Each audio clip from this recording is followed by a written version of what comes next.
wave of frequency 100 hertz. அந்த wave உடைய frequency கொடுத்தாச்சு 100 hertz. Travels along the string. அந்த stringல travel ஆகுது.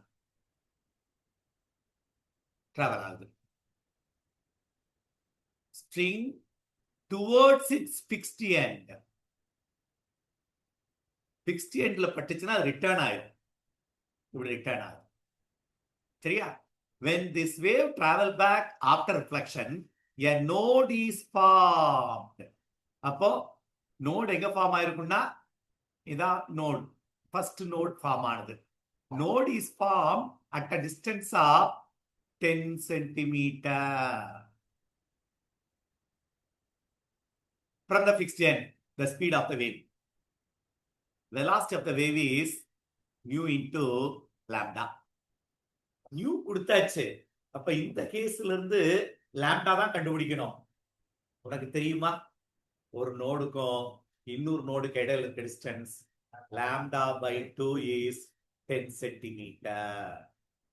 அப்ப lambda will be equal to 20 centimetre. அப்ப into இது ஆன்சர் மீட்டர் per செகண்ட்ல கொடுத்தனால 20 into 10 to the power of -2. 1 2 3. ஓ 1 2 தானே, 1 2 கேன்சல் பண்ணு. Answer is 20 centimeter is correct.